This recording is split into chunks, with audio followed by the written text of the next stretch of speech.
Good morning, everyone. How are you?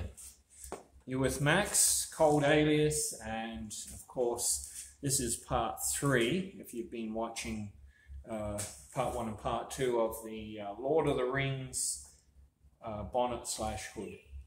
I'm trying to get this one finished because we've had a few hot days, and of course, with the hot weather, it doesn't mix with the paint. You know, you airbrush and your airbrushes start clogging and spitting, and it causes all sorts of issues. So I've had a couple of days in between where it's just been too hot to do anything. So today is it. I'm hoping to get it right through and finish off the get it done. I do have some portraits to do, and the next portrait I'm actually going to do is, I don't know if any of you watch The Crow House, Max Egan. Well, he's going to be my next portrait, and I'm going to send it to whoever, friends, so they can reach him. Also, I have Campbell from Autodidactic. I did his portrait recently, and he's asked me to do his friend Kelly. She does the channel with him, so I've got to do her, and I've got a third one coming up, but also know I have another one to do for a lady. She lost her daughter a while back, and I want to do a really good portrait of her daughter. I was asked a question in the comments. Someone said, how do I get flesh tone? Usually with the artwork like this, I don't have like a set formula for flesh tone or certain colours. I just generally mix the colours I think on the day would suit the artwork. You know, coming back the next day trying to mix the same colour, it's pretty difficult, because as I'm working, if I think it needs a little bit of pale yellow, a little bit of white, you know, I just tend to add as I go and mix. And but if you're looking for an idea of how to mix colours, this is what you call a colour wheel. You can get them from art supply shops. I'm not sure, maybe paint shops might sell them. But with your, my eyes are blurry. I should wear my glasses. I can't really see too well. Where is it? If you're trying to get your flesh tones, as you can see, you've got your orange, yellow, orange, yellow. So basically, to get your flesh tone, you mix a bit of white to get that orange. You've got your yellow orange. Yeah, it's a bit hard to see like this for me, but anyway, it shows you, you know, certain colours.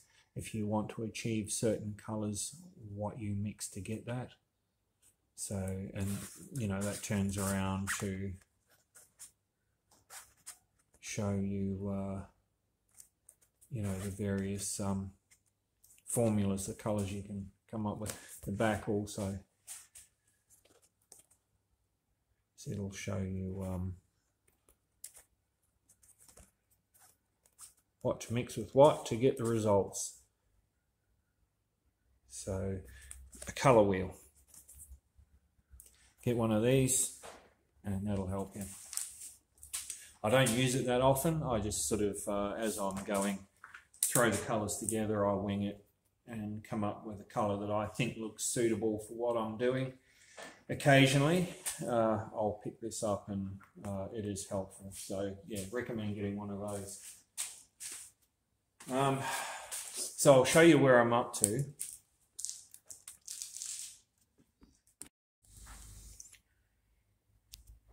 So basically, last time I was putting a lot of effort into, well, I did, you know, I went Gandalf, Frodo, and Gimli. So he sort of took up a lot of my time last time. But I've got his poleaxe in there. You know, did the chainmail, been working on the beard and the plaits and the details in the helmet. I've still got to do this part of Frodo. I'm going to do that today. I'm going to do his legs. I started a hand. I've got to make the hand a bit bigger. Kind of do a bit of shading in there. Just a little bit of shading and darkening in this area. I started on an orc. I just freehanded this one. But anyway, that's needing a body. So I've got to come up with some sort of a body there, and I'll do orcs behind him because I want it to look like the orcs are moving in this direction, or they're kind of coming around, sort of trying to surround these guys, and these guys are sort of facing off, you know, ready to do battle. And of course, up in the air, Frodo's looking up at the ring, and I've got to refine that, add a bit of lettering, you know, make it look a bit better. So there's the ring. Clouds, yes, still lots to do on the clouds. I did notice a couple of spots I missed with the sanding, like, I don't know if you can see in here, a little bit shiny. You don't want shiny surfaces for your paint. You really got to scuff it so the paint's got something to stick to. So I've got to pick over, do that, refine the sky, refine the tower. I want to sort of darken this bit, make it a bit gloomier, put the orcs in. So I'll be kind of all over the show, really, because I want to finish these guys off, and I want to finish the orcs off. Then it's just all background, sky, etc. So that's my mission. Should I accept it? And yes, I do.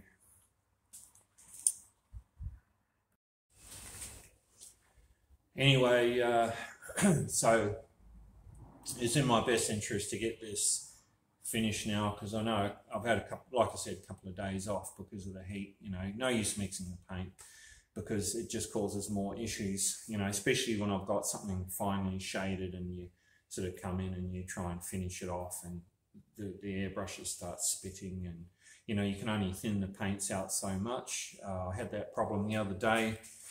The airbrushes were spitting, and I added more thinners, just a little bit to try and get it to flow. But then if you add too much thinners, the paint basically breaks down. It's no good. Sometimes you've just got to know your limits, put your airbrushes down, walk away, come back with a fresh set of eyes the next day. So I'm here with a fresh set of eyes.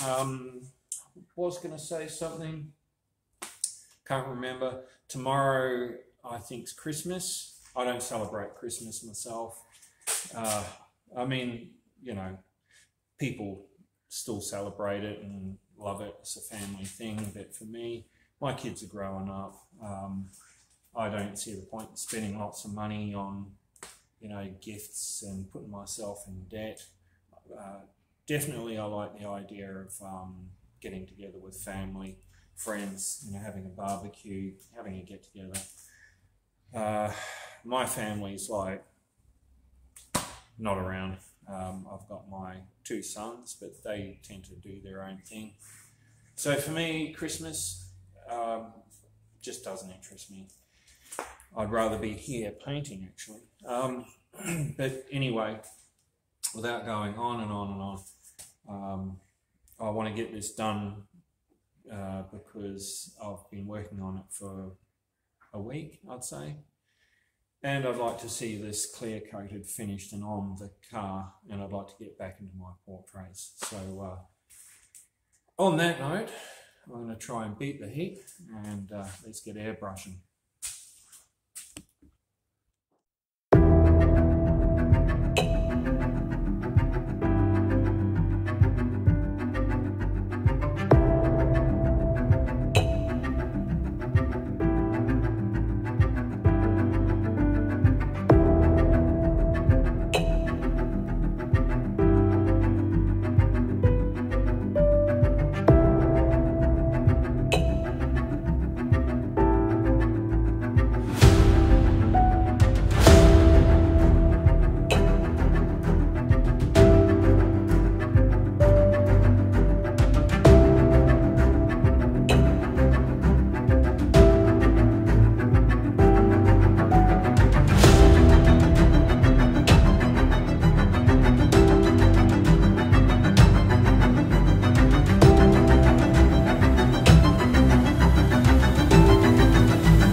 Okay, I've pretty much finished this bonnet slash hood. I've spent a good part of a week, well actually probably over a week.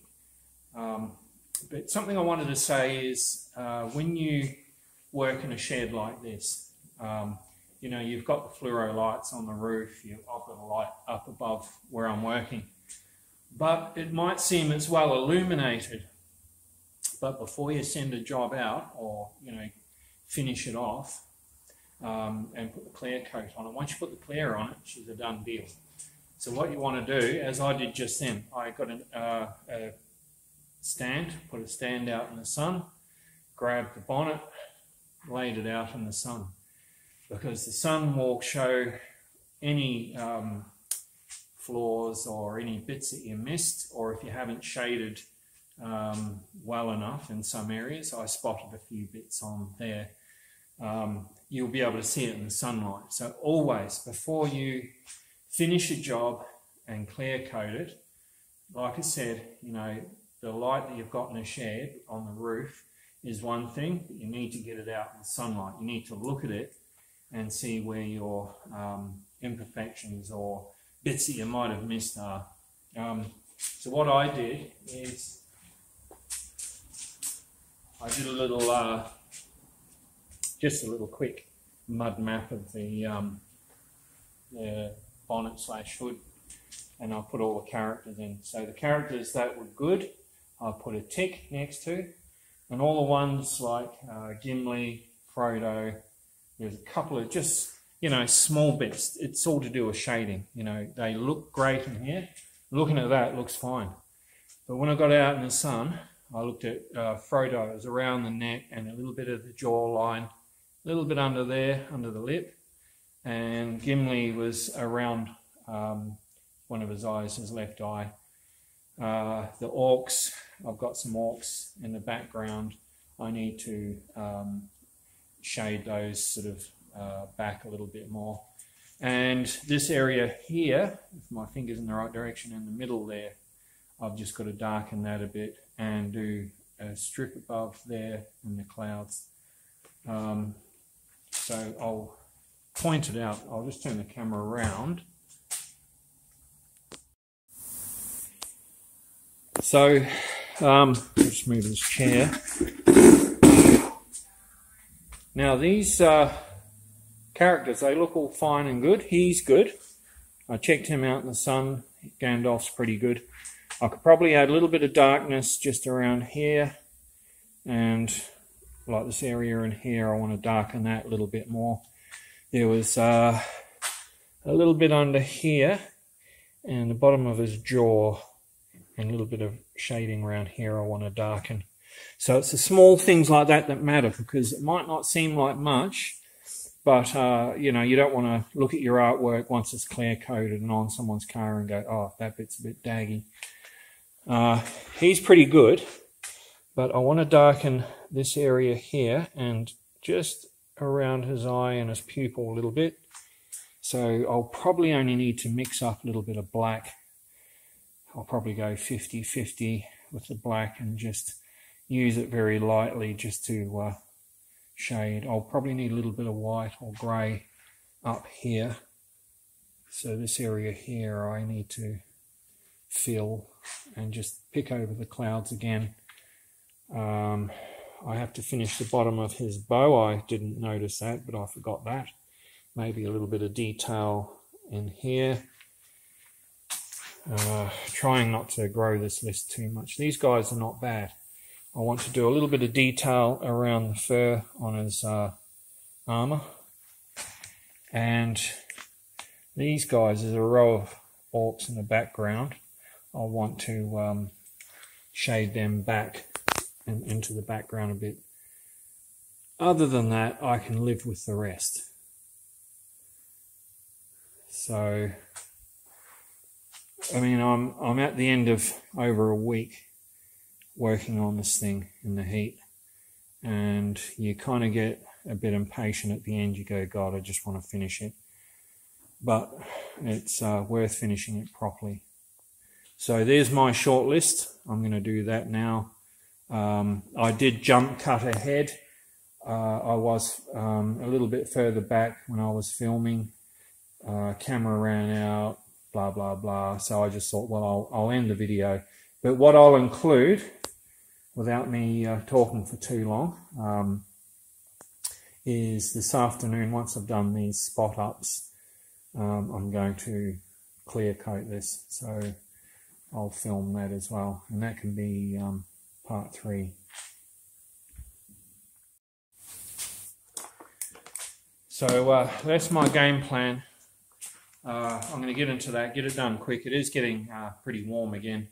I had the bonnet outside, the hood, and in the sun for a bit, and just about burnt my fingers off trying to carry it back in.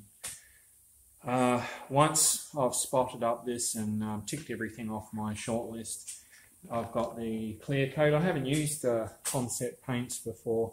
No, I'm not promoting them.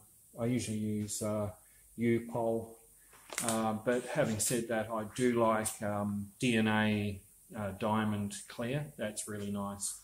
It flows really well. And I'm going to use spray gun today as opposed to spray cans. Spray cans, I'm fairly new at using spray cans for clear coating. I found for small applications, like if you're doing a bike tank, Harley, you know, motorcycle, you're doing guards and that, it's a small area and small things, it's fine. It works pretty well. But if you're using, got a clear coat, like a big, fairly broad area like that, the gun's the way to go.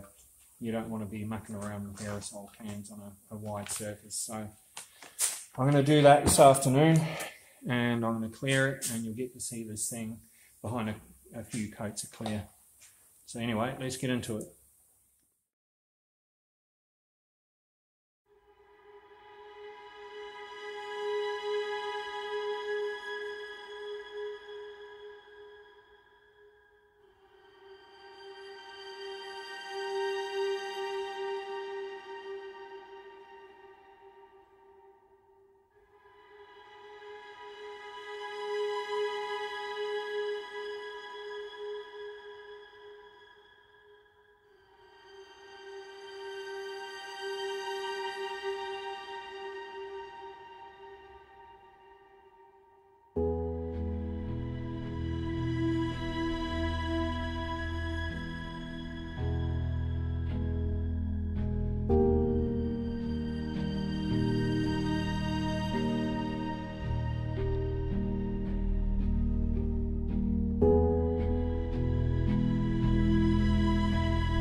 that's that job done.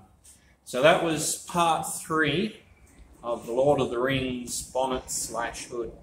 Hope you like it.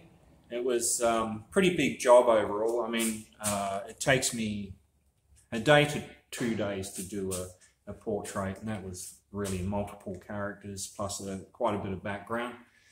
I did spend a bit of time, I didn't film everything, spent a bit of time with fine grade wet and dry sandpaper and a little bit of soapy water, went over the surface after I cleared it. Gave it a bit of drying time, obviously. Came in the next day, took the shine off the surface. You always get a little bit of, even if you filter your clear, you always get a little bit of grit or something, you know. That paint job was actually, it was pretty shot. It was rough. It had a few scratches. It had stone chips. So I didn't want to go through and do a whole new paint job. Customer didn't pay for a new paint job. So a little bit of that, like the stone chips and things, showed through after the clear. So I sort of minimized it with the block sanding with the wet and dry. We buffed it out. I took it up to his place, and my friend and I put it on his car / truck, and his reaction was priceless. He was so overjoyed, and that makes me happy. I mean, you know, being paid for a job, it's nice, but the thing that I love the most, it's when someone really appreciates what you've done, all the blood, sweat and tears, and so that's job well done. I'm happy with that. So I'm going to end the video here because it's been long enough. It's been 3 parts. I am going to start a portrait in the next day or 2, so stay tuned, and that'll be another canvas painting. But if you liked the video, if you enjoyed the artwork, you like the process, please give me a thumbs up. If you have any questions, pop them in the comments down below, and you know, if you subscribe, much appreciated. Just hit the subscribe button, it's free. Tell your friends, tell your family, tell your pets, tell whoever. And until the next video, which will be hopefully, if I can get some good source pictures, max even. I've got about 3 portraits back to back. So hopefully in the next few days I'll be into that, and there'll be another video for you to watch. So thanks for watching, thanks for being patient, and until next time, ciao.